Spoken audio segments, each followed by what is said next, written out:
Great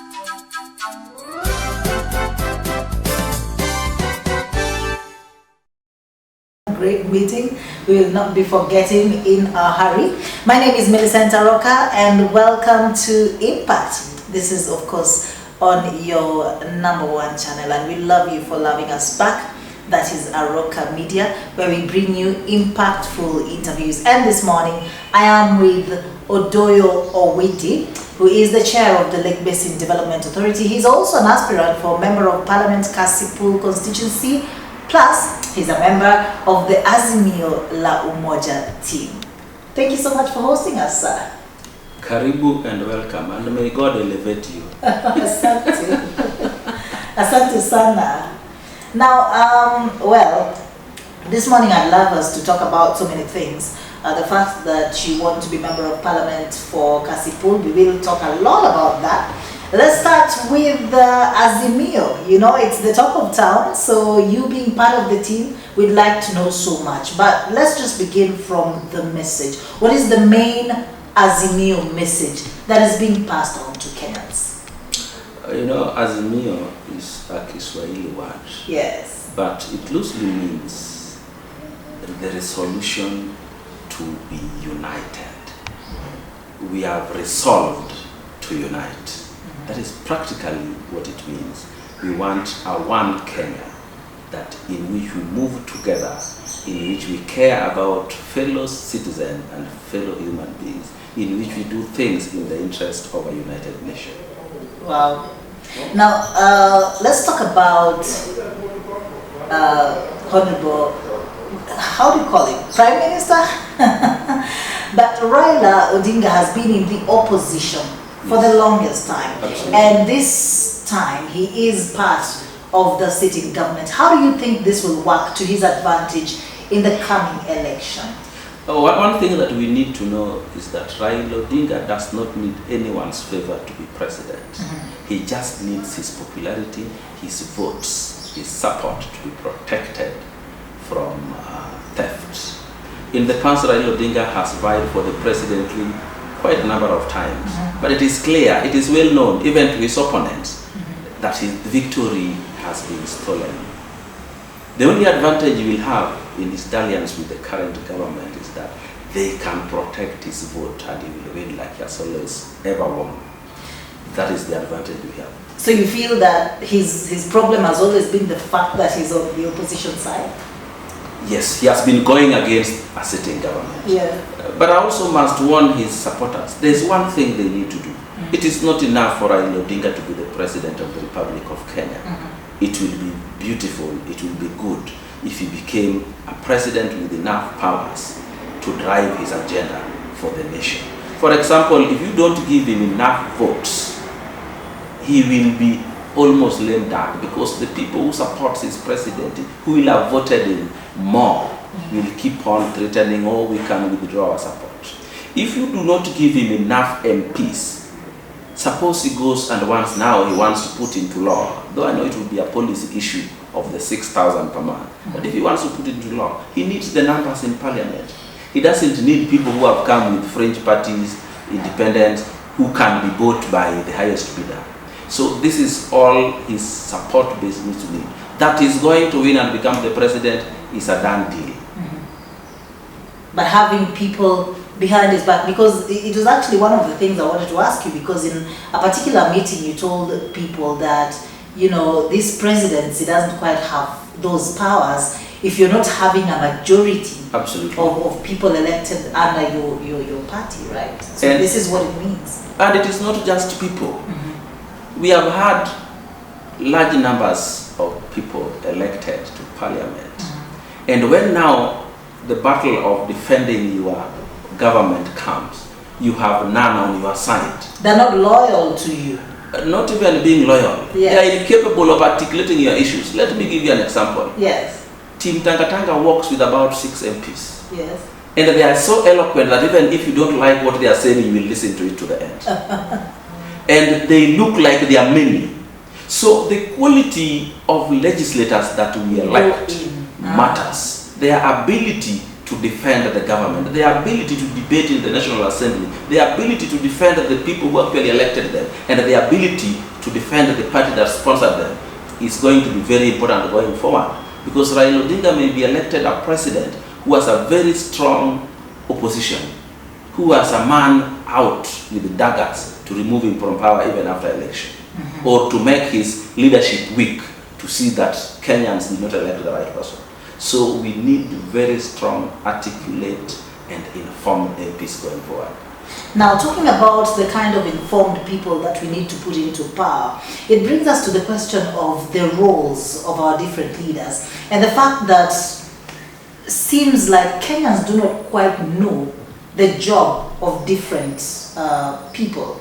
And I've had this severally. You're one of the people who have talked about the fact that some Kenyans even think that a member of parliament's job is about, distributing of the CDF. A while back, the late Honorable Odoyo Owidi talked about the fact that some people think that a member of parliament can just tell them, I've built you some toilets, down here, and you think this is a great person, when you're in fact supposed to be finding out how many laws have they passed or something. But it is only in Kenya that we elect someone who is in a second term, but in the Hansard, he's never even spoken in parliament. That would even be worse than if you say you have a guy who has not spoken anything in parliament, and when he comes back to the ground, the only thing he can talk about, it was what has been done by the CDF. Not that I'm carefully talking about what has been done by the CDF, because CDF is Constituency Development Fund. Yes. That within the constituency, it is supposed to be managed by a CDF committee. And this committee, the MP does not even sit in it. The MP only sits in the oversight committee of 4 people to oversight this fund. Yet, they have confused people and made people believe their role is to distribute the fund, so that if you get the fund, it is through his favor. Let me tell you that the CDF will reach you as a constituent even when the MP is missing in action. Even when the MP is dead, the Constituency Development Fund will be there, because the committee to distribute it to various people in the constituency is there, to various development projects is there. And again, you find that there are some constituencies in this country that if you tell them, let us know what project that you have initiated in this constituency and developed so that the president may come to open it, you will not find anything. But they have distributed the constituency development into small pieces to reach every individual voter so they can be revoted. The constituents do not realize that they are being given a role bill. So civic education is going to be very necessary in this country, so that the citizens know the role of the MCA, the role of the MP, the role of the governor, and the role of the senator, so that they can bring them to account, tell them, you were supposed to do A, B, C, D for us, and we are seeing nothing. For example, an MP is supposed to perform a role not only to the people who elected him, but also to the party that sponsored him and the government that pays his salary. What does it do to the government? An MP has to vet government appointments.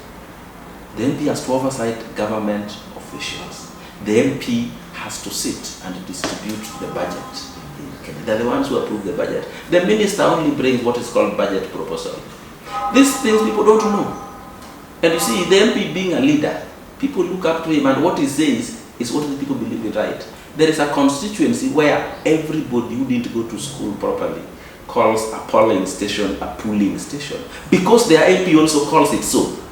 So, as a leader, know the things you do are what people believe are supposed to be done. So we need civic education so that people know what to expect from their leaders, so that when they are vetting various candidates to elect the right leader, they can see this is the guy who can do what he's supposed to do, because his talents and competencies are 1, 2, 3. Talking about how we get to choose our leaders, you find that Kenyans think more with their stomach than the head. Why do you think this is so? I mean, for someone who is also running for an office now, you must be knowing what happens when you go to the ground, and perhaps someone who might not be so intellectual might just run you over if they are giving more in terms of cash to the people. So we do not look at, can he do the job? We are looking at, can he give us a little something right now? What he's going to do in there is none of our business. Why do we think in that manner as Kenyans? Just before I answer your question, let me tell you a 30-second story. Yes. One time another old man called me and he told me, now I want to come and support you. I am not going to support Mujumbe. And I said, why? I went to him to give me money for school fees. I just wanted 2,500 and he told me to fill a form. You get the level of ignorance. Because even me, if I was to give him the CDF, he would have to fill a form and go before the committee. So this level of ignorance is the biggest problem. But the worst one is the people have been made so poor, so broke, such that when you give them 100 bob or 2, it's like you have given them manna from heaven, something that will sustain their life forever, not realizing it will end tomorrow. You know, a person who is very hungry, if you give him a plate of red ugali, tell him to choose between that and a sack of maize, he will take the red ugali. Because he may even die before he is able to take that sack of maize to the mill. Very right. He needs to deal with his hunger right now, right here. Yes. So when you make people that way, they will take your money and say you are the best because you have saved them. I know even you notice sometimes when you are very broke and somebody appears to you with 500 shillings, it is better than somebody who wants to give you 10,000 when you have 1 million in the bank account. So that is what happens. It is somebody who saves you from a dire need. So we have made, the leaders have made the people so poor that anything they give count. We need as leaders to initiate projects that eradicate poverty, that eradicate disease, and eradicate ignorance. There was a sessional paper number 10 of 1964 that set out to eradicate poverty, ignorance, and disease. That has not been achieved to date, and it is time we got leaders who set out to achieve that. I remember I had Raila talking about it, and I think he's in the right track according to me. We need to eradicate poverty so that the people can begin to think with their brains and not their stomach or heart. You know, there are people who think with the stomach, there are people who think with the heart, and there are people who think with the brain. I don't know if you want to ask me to differentiate. Please. When you are very hungry, yes, you think with the stomach. In fact, you say, it is so and so who saved me with this amount of money. I am going to vote for him. You are making a decision with the stomach. When you are making a decision with the heart, it means you are voting for Otieno because either you love him or he's your relative, but he's incompetent to perform the role of the office for which you are voting for him. You are voting with the heart. Then you may want to vote with the brain. Now you think, it's like I want to build a house. My brother wants to do it for me, but I know he cannot build a good house. And then Mwangi also wants to build for me, but he's an expert fully. Would I go for my brother or for Mwangi? I will go for Mwangi because I want a good house. yes, Let me get a good house, we can deal with my brother's needs much later. So that is thinking now with the brain. In voting, we need to think with the brain. We know so and so will put projects that will change the lives of our people. So and so is incapable of doing a project that will change the lives of our people. What he will do, he will want to use the money the government has brought down to us through CDF to buy his votes for re-election. That is a person who should not come near leadership. wow. Let's talk about, you say this is the last chance that Raila has to be president. And we're talking about how this would, of course, make Kenyans to fight for their country so that the country rewards them eventually. Why is it, sir, that those who usually fight the hardest are never really rewarded? Now, when you are fighting to to free your people from bad governance, from poverty, from bad leadership, or whatever else, you are fighting against very selfish people. And to win a battle against a people who are already entrenched in government is very difficult. Why are you not going to be rewarded? Even after they have used all the unorthodox means to defeat you, they still want to struggle to keep you out of leadership now and in the future. That is why many fight very hard for a long time but never get to power. Today in Africa, Kenya included, the amassing of wealth is not necessary to get what you need and your immediate future. It is to be the richest, to lord over the others who are poor. That is why you see in a country like Kenya, people who are already very rich are still busy looting resources of the country at the expense of the very people they want to vote them and put them into power. And because of the level of ignorance, these people are unable to see these tricks. You find somebody is amassing obscene wealth when others are dying without medicine, when others are incapable of paying school fees for their children, when others are incapable of getting their daily bread. And then they come and tell you how much they love you, how much they will change your lives. Somebody who has been in leadership for the past 20, 30, 40 years is telling you how today he's coming to change your lives. He's a liar.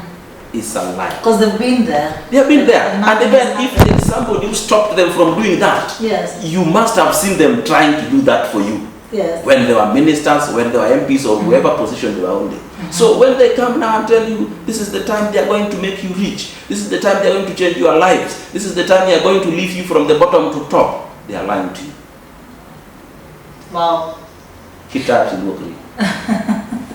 Okay. Now you have a theory for Honorable the Deputy President William Ruto on why he should let Raila lead. Give it to us today. Thank you. I have always said this. I wrote it in a local daily. Yes. There are some sections of it they removed because they feel that was my personal opinion that they should not publish. I read it. You need to read some of my raw writings, which many media houses fear publishing because of their nature. In Kenya, if you say we need unity, it is not yet unity of being together. It is also unity of sharing the country's resources equally and equitably. Resources do not include just material wealth. It must also include positions of leadership. Because positions of leadership in Kenya is a way to help wealth. So, today we have several people here looking to be the President of the Republic of Kenya.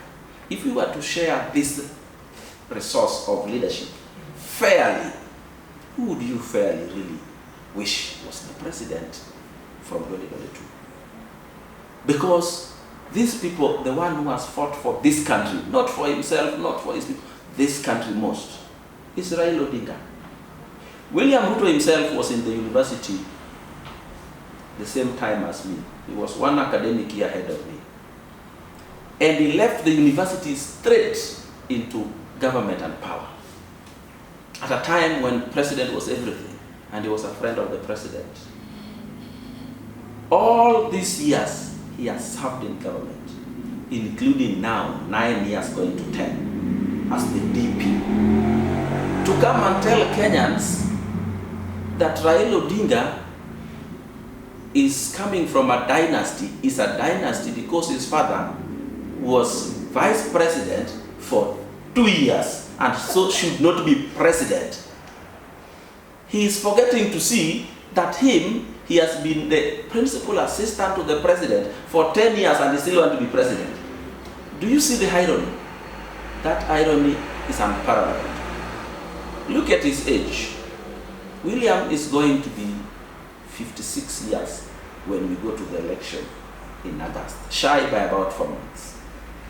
If he let Raila Odinga be president for 10 years, he will be 66.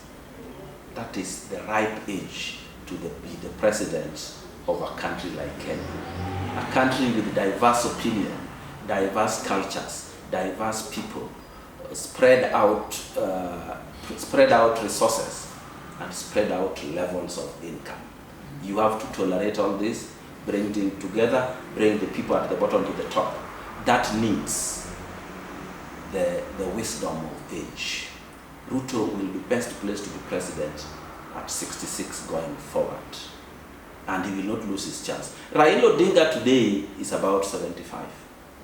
This is the best time for him now to be rewarded for having fought almost all his life for a better Kenya. That is not all. Ruto himself has had the opportunity to change the lives of Kenya, including in the last 10 years. It is time to try if somebody else can change the lives of Kenya. And I want to add a Raila, because people have asked me before, but even Raila has been a minister once or twice or twice. Power in African governments does not come from anywhere except the presidency. So even if you are the vice president, the moment the president withdraws his support for you or does not give you support or does not delegate you those powers, you are useless. There was a time Nicholas Biwott was some minister of some energy but he was very powerful, more than the president. So all power is donated by the presidency. So when Ruto was the friend of Moi, he was much more powerful than the then vice president. He had the opportunity to do all these things. But we can give him a chance. But if he believed that Kenyan resources should be shared equitably, if he believed that he should change the lives of Kenyans, he should start by changing the life of Raila Odinga, who has fought for many years, by making him the president and realizing his lifetime dream of changing the lives of Kenyans. If Raila fails, he has the chance, after 5 years or after 10 years, to do it himself. Well said. Let's talk about devolution. This has been new to Kenyans, but now we've watched it grow. But has devolution worked for Kenyans, or did we just devolve corruption further? Millicent, I'm normally a very radical person in issues, and I don't mince my words, and that I don't fear to say what is the truth that I can stand with in the presence of anybody. Devolution was better than what we had before, but it's far less than what we expected. We expected that when devolution arrives, our lives will change, poverty will be eradicated, disease will be gone, and wealth will be generated within our communities. We used to look back and say, oh, throughout a financial year, only 2 billion has come to our region.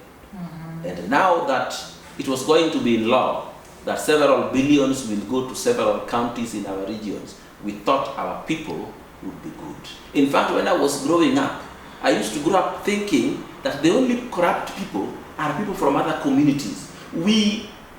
Our community, there is no corrupt person. We are not corrupt. In fact, that is why we are fighting corruption, so that we can manage our resources ourselves and improve the lives of our people. I was so wrong, it hurts. Our people are bad. And you know, this the nature of Luo, sorry to mention them by name. They like beautiful things, fine things. When a Luo is expecting some money, he starts spending it even before it arrives. And they have turned the county resources into their own personal resources.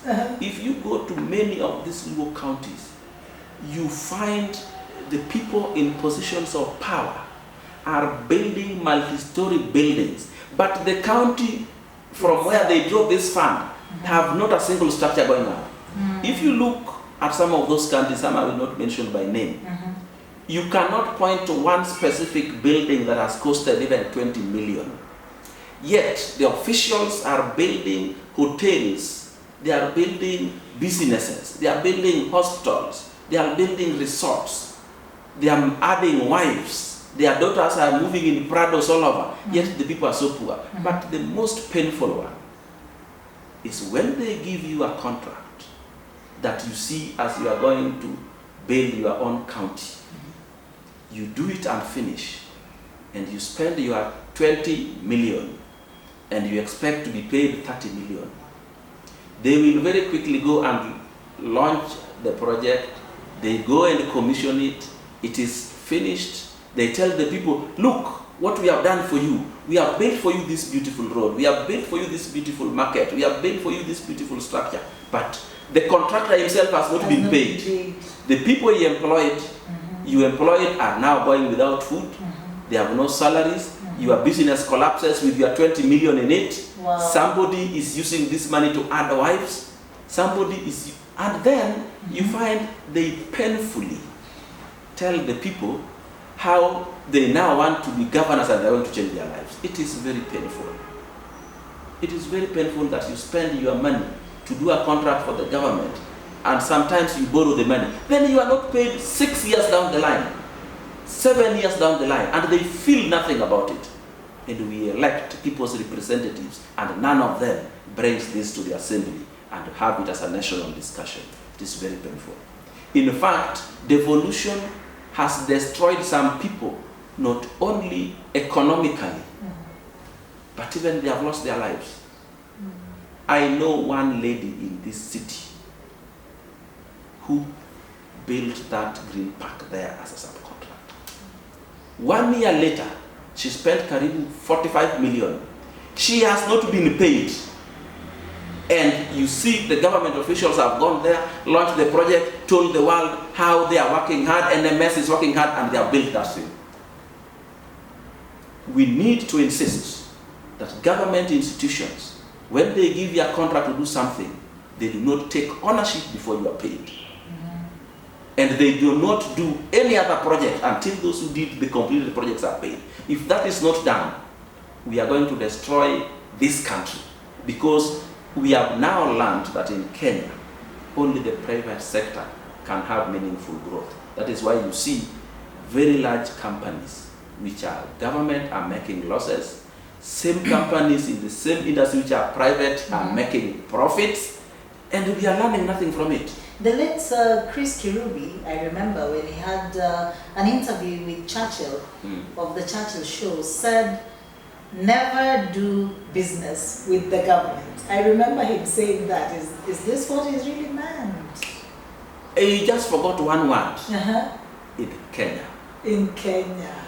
You know, there is a company called Boeing, and there was a company called Super DC-10. The initial manufacturers of aircraft was Super DC.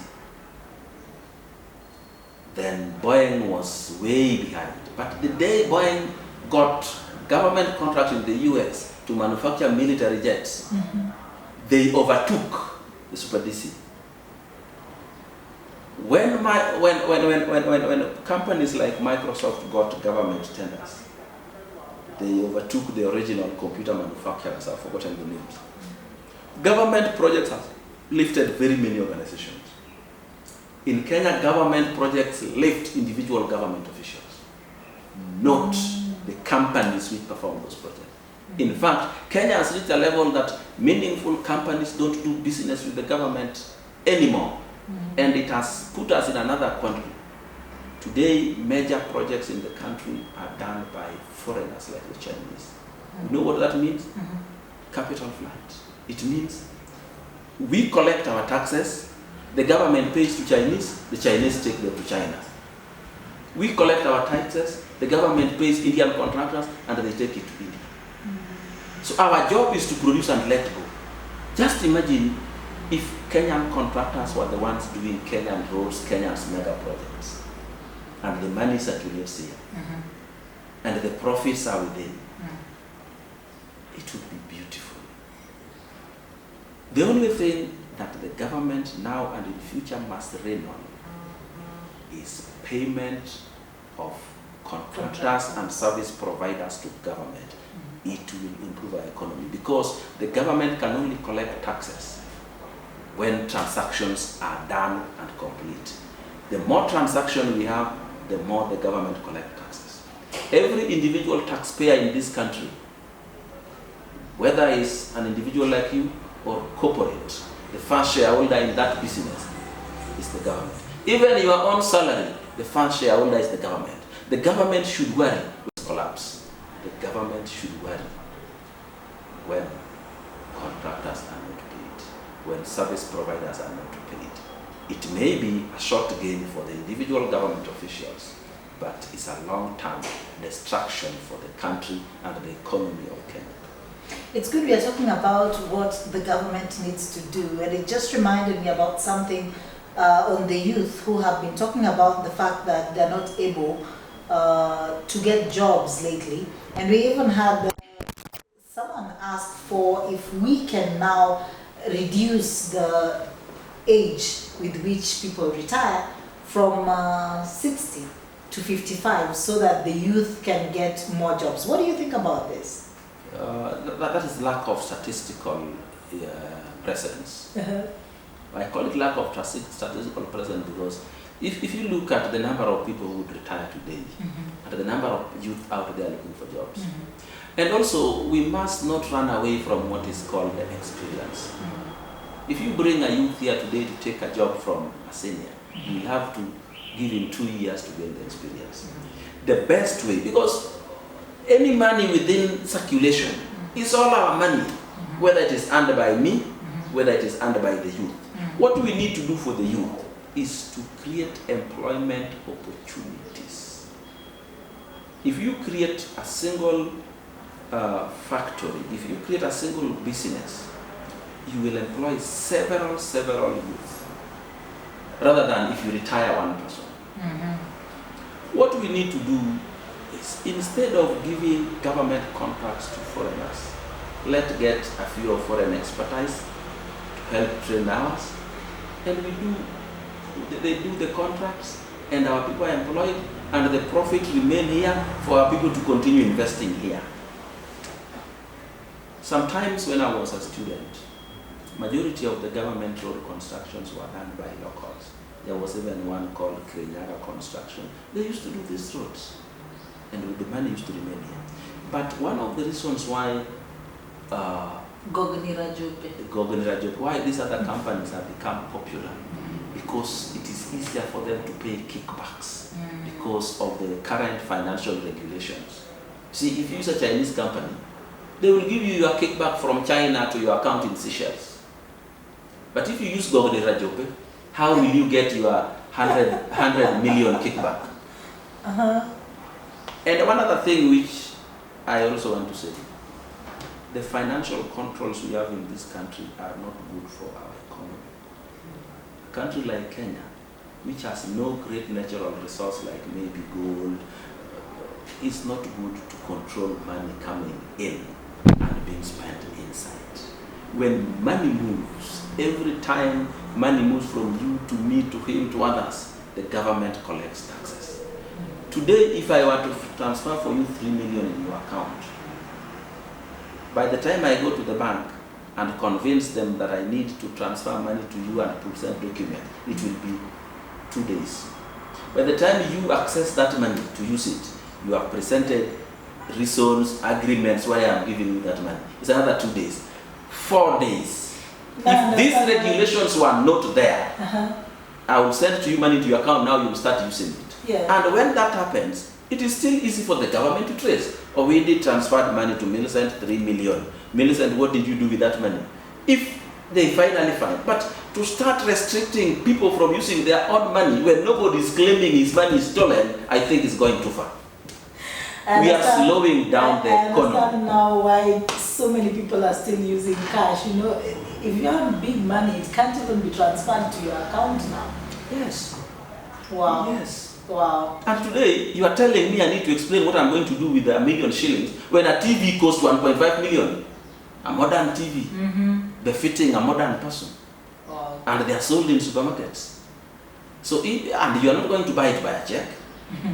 So I think, and you see, it has not stopped the people who are corrupt from stealing billions. That did not stop the Aror Kimorel haste. It did not stop the NYS haste. Because so it's only stopping certain people, but it's only stopping the ordinary man who is innocent. It is only slowing down for the people who are called the drivers of the economy. Because these people who steal big money from government, they are not drivers of the economy. Because these monies are sent outside the country. But if you took this money and gave, say, the 6,000 to each individual citizen, it will be spent here. It will improve the economy here. Although I'd like us to talk about unity of Kenyans before we get down to your Kasipul bid. Why does it seem like Kenyans lack unity amongst themselves? And there's something that has also always worried me. The fact that we have leaders in cocoons, you know. You see meetings of we as Mount Kenya, we have decided this, we as Luos want this, we as Kalenjins. Is there a day we're just going to have, you know, someone from Mount Kenya, but sitting with like-minded people who want to drive the economy in a particular manner, and it is not having anything to do with they come from Nyanza or they come from, because then we wonder, what about the smaller tribes? You know, are they ever going to get to that point where they can also have a voice in the leadership of the country? You must know that to people who have no proper agenda, to people who have no proper political and leadership attribute to serve, their most powerful tool to ascend to power is community mobilizations, is tribal mobilizations. And they have used it perfectly for a very long time. And when your tribe is big enough to give you a certain threshold of power, you mobilize them, put them behind you, and then now you use them to bargain. Not bargaining in their own interest, but bargaining in your own personal interest. So now that it has become a very powerful tool, everybody wants to use it. Because this person who is coming out to use his community as a bargaining tool, without his community is nobody. So you have to start from somewhere, a threshold number of support.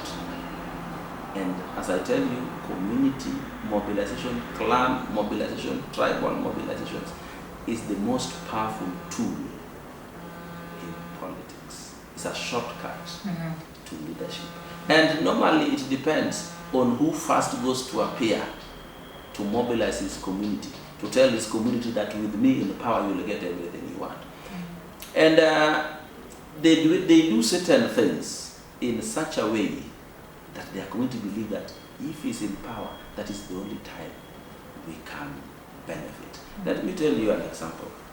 We have always complained over the years that the various presidents, the various leaders in Kenya have always appointed people from their community. As let us be good and appoint people from other communities. One thing we did not know, that these people are sending a message to their community. Stick with me so that you benefit against other communities. Stick with me so that you benefit against people from other communities, so that you get more than the other communities. It is said that in the last government that began around 2013, one community which had their person as a co-principal in the government had 7 cabinet secretaries. And you remember the law caps it at 21. It meant almost everybody he appointed were from his community. The signal he sent to his community is that you must remain behind me to benefit at the expense of the other communities. If I leave this, you are all dead. And even other key positions in government, they took them. Sometimes it is good to remind the people that these benefits you are getting because your person is in power is short term, it is not long term. Other community, the youth are becoming agitated. They are becoming restless. Sometimes it is necessary that they are appeased. Sometimes it is necessary that you let the ball roll to the other people so that they know, oh, it is not so important. What is important is that there's good governance. One other thing we need to remember, which I had already talked about, we need to have the resources of this country shared. That is why sometimes I would like to address the Kikuyu community that if they do not see the trick they are being put into, being told you need to support William Ruto because he supported your son, they must remember that even Raila Odinga had supported their two sons before. Oginga Odinga had also supported Kenyatta before. But the danger they are getting into is that if William Ruto becomes the president, in the last 1963 to date will be over 60 years, will be about 65 years. Only two communities that rule Kenya. It will raise the political temperatures of segregation and division so high that any who suggesting that he wants to be president after William Ruto will not be acceptable, will not be tolerated by Kenyans. So they stand their best chance of returning to power if they take a break away from the challenging Kikuyu ping pong that is currently being perceived in the country. And I think these leaders of theirs who are purporting to tell them that they need to keep their promise to William Ruto is misusing them. Because if they let another community create the break, like Moi created the break between Kenyatta and Kibaki, it will be very easy for them to be acceptable to be president post-Raila. They will find it very difficult to be president after Raila if Ruto goes in, because nobody is going to accept another challenging ping-pong ball of the presidency. Wow. Thank you so much, Odoyo. Before I leave you, we've got to talk about you. You're going for the leadership of Kasipul as the member of parliament, and in your words, some of the leaders before the incumbent had positioned Kasipul in the path of growth, but the last 4 years has seen the erosion of those gains. You want to restore Kasipul constituency to the path of growth. What has been happening in Kasipul, and what are you now promising the people of Kasipul that you'll bring to them? Before I even promise you, the people of Kasipul, of what I would bring to them, the people of Kasipul and any other constituency in the country need to know what is the role of an MP, what is the role of an elected member of parliament. And they have to decide first, before they vote, who really can perform these roles. If they find 2 or 3 people, then they can come and use another criterion to choose who is better. For example, it is very clear, Article 95 and 94, what is the role of Parliament? What is the role of the National Assembly? National Assembly is not a building. National Assembly is a group of people who have been assembled from 290 constituencies and 47 counties, plus any nominated ones to make 345. A gathering of those 345 people, or part thereof, is a National Assembly. This National Assembly have very clear roles, which are supposed to be performed by them collectively or individually. One of the roles they have to perform is to the people who elect them. The others to the government that pays their salary. And of course to the political parties that sponsor them. They need to help make laws, revise laws, amend laws, and support policies. You are not going to just pick anyone from anywhere to debate and amend a law. Yet you and me know law is one of the subjects that requires the highest of intellect, because it is something that will be debated and argued with very brilliant people. So somebody whose brilliance level is not up to scale cannot be elected as a legislator. In that National Assembly, issues are debated, arguments arise. All these are to be done in either Kiswahili or English. And you tell me that you know leadership does not need education. How are you going to represent your people in that house of brilliant people collected from 290 constituencies and have the interest of your people put forward? the people must know that the MPs are going to oversight the government. They are going to bring the government officials to account for their actions using their resources.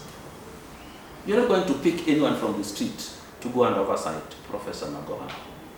You're not going to pick anyone from the streets to go and oversight the Chief Justice, to go and oversight the Director of TSC. So when you pick somebody who can hardly make a complete sentence correctly in English and you tell me that is your representative, you are letting yourself down. The problem we have with these elections is the voter is using his vote to reward his friends and relatives and punish his perceived enemies instead of using this vote to change his own life. It's painful, my sister. So we need to have civic education first. It is the MPs who actually budget for this country. How do they budget? The Ministry of Finance, through the minister, brings what is called a budget proposal to the assembly, to the people we elected. And they say, okay, you want this to go to this, that is okay. You want this amount to go here, that is okay. They are actually the people who budget. The minister only brings a budget proposal. The minister reads a budget proposal. He does not read the budget. So all this, after the people have looked at it and say, okay, this roles is only so and so who can perform them. Your MP is your representative. Representative is a person who speaks on your behalf, who demands on your behalf, who complains on your behalf. That is your representative. And where does he do this? To the government and government offices, including those county ones. People have this notion that the MP should not represent you in the county government. He is the one who's supposed to go to county government and demand that this bridge, which is supposed to be built by the county government, is the most needy bridge and it has not been done. That is the role of the MP. He's your representative. All this put together, now is when the voter is now supposed to decide. Now that we have two people who are capable of performing all these roles, who do we elect? Then now is when you start looking, who has our interest at heart always? Whose performance, whose actions, whose behavior shows that he has our interest at heart. Now that is when now they decide. Now coming to me and my constituency. Kasipul constituency has had very many MPs before. Some have done well, some have tried, some have absolutely failed. Sometimes we don't have an MP. Because an MP is a member of parliament, a legislator, a member of the National Assembly.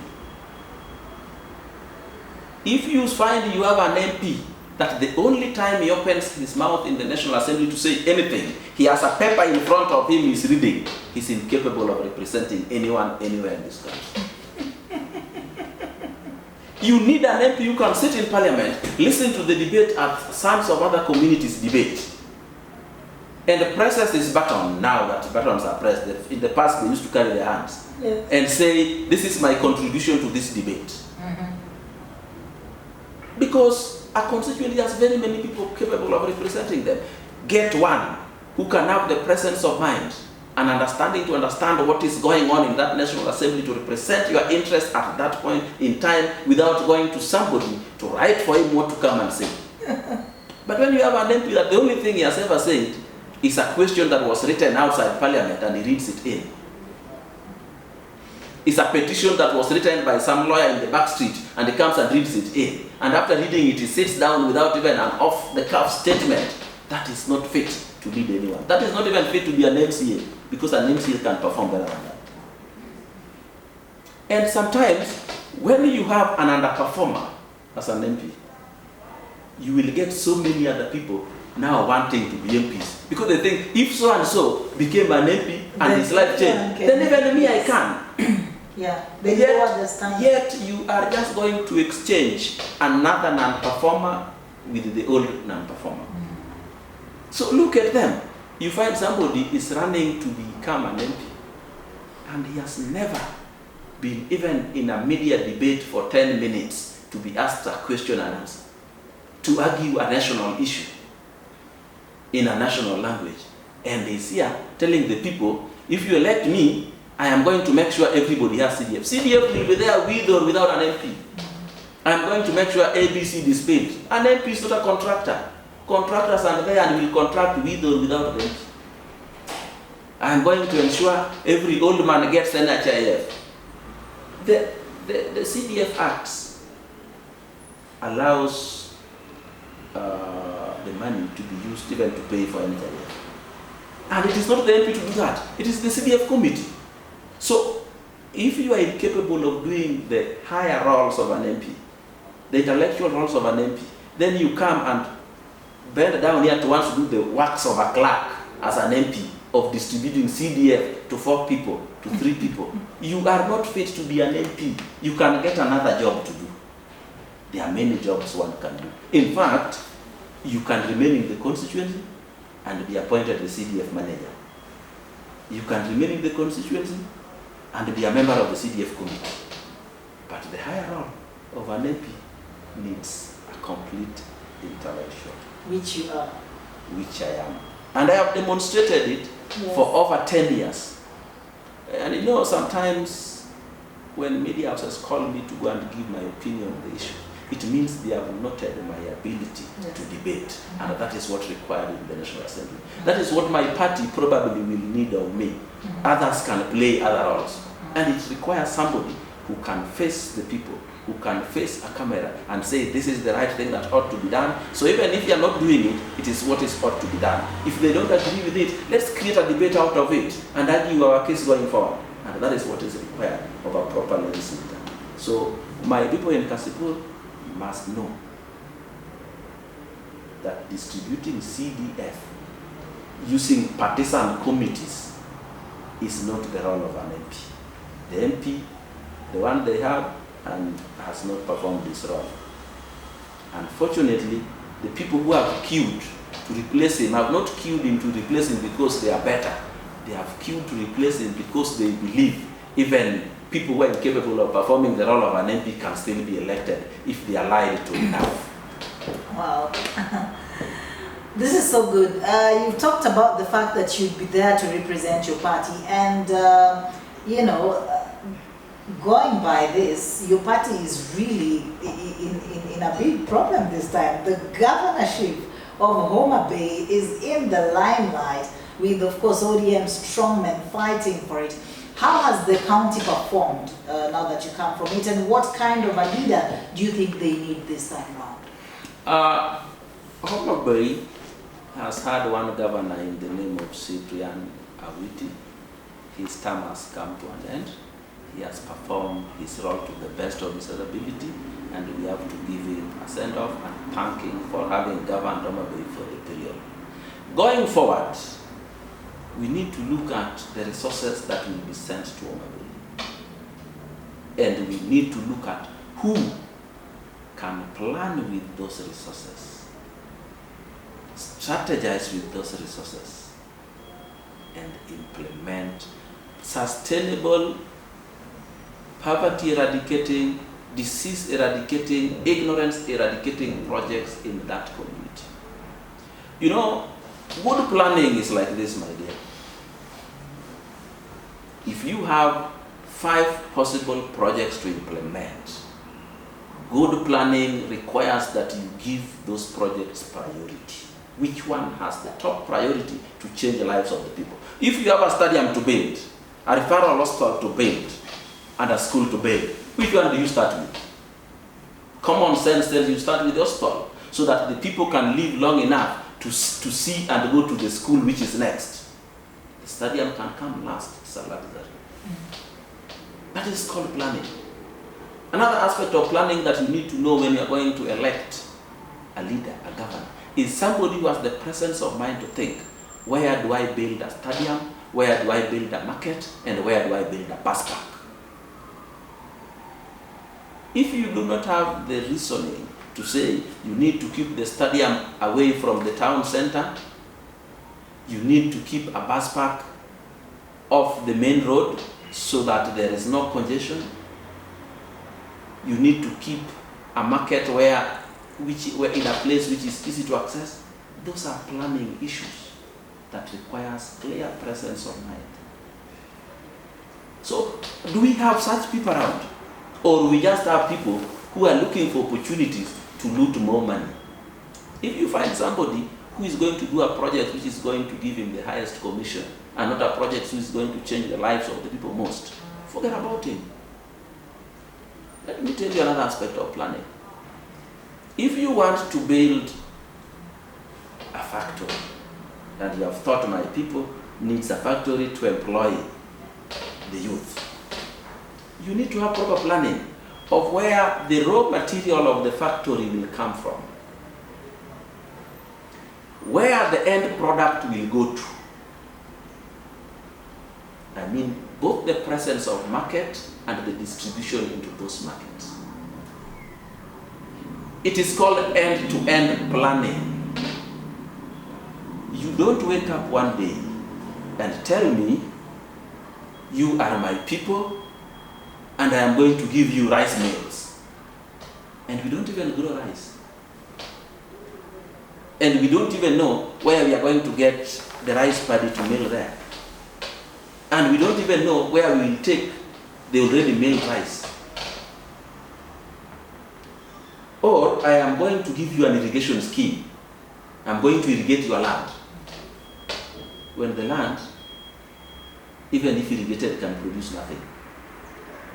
Or you have irrigated the land, but you have not educated us on what we are going to grow on that irrigated land and where we are going to sell it to change our lives. Where is the market? So those are planning issues that we must deal with. We have some counties in Ghana which do not even have proper county government offices. Yet the individuals running these countries have giant, magnificent private offices built by the funds from this county government, and the people are suffering. Their own private offices? Yes, their own private offices, they are in their own private businesses, which have structures much bigger than the ones they built for their employers, the county government. So when they leave nothing? Nothing stops anyone from stealing from there where you work, and it will never be stopped now or in the future. But do it with moderation. Do not eat the cow plus the milk plus the skin plus the hooves and destroy the crowd. Milk 20 liters and steal 3. Leave the cow, leave part of the milk, and and ensure that the calves also grow. But it is obscene to steal everything. One of the reasons why sometimes some institutions have everything stolen is because of bad leadership. Bad leadership means you are the boss, the waiter, the messenger goes to get some goods. He steals 2. When he brings it to the clerk who records it, he steals 1. He takes it to the accountant steals 2. It goes to the chief finance officer, he steals 4. It goes to the minister in charge, he steals 3. He goes to the governors, they are remaining 5. The governors take their 5, let me take 3. So you had brought 20, only 2 is left for the people. And being only 2, they cannot help anyone, so they go to waste. That is like mob justice. Even though the governor has taken 3, he does not know what has been stolen downstream. Because they lacked the presence of leadership in the institution. The whole system. The whole system. And you see, even the messenger, when he was stealing his 2, he did not know, even though he has left 18, they are going to be stolen upstream until the end. That is why mob justice kills. Mob justice kills because when I find you are being beaten because you have stolen, I have anger. So I kick you once and my anger is gone, I'm going away. Another person is coming to kick your nose. Another one is coming to kick your ass. Another one is going to kick your legs. In the end, you die. But none of them intended to kill you. They were all just coming to... They were all just coming to quest their anger. In the corruption in some of these counties with weak leadership, everybody is coming to quest their hunger for money. And they think they are the only ones who have stolen. I am the only ones who have stolen. Then you end up stealing everything. We have had counties where a road is being built, a tender documents are given, and the road is not built, but paperwork is done and money is paid. And 3 years later, you are incapable of auditing a road, a rough road that was built 3 years ago. So that is it. So in the end, we need a leader who has a clean record. But clean record is not enough. We also need a leader who is intelligent enough. Nobody is going to ask you for how you performed in school.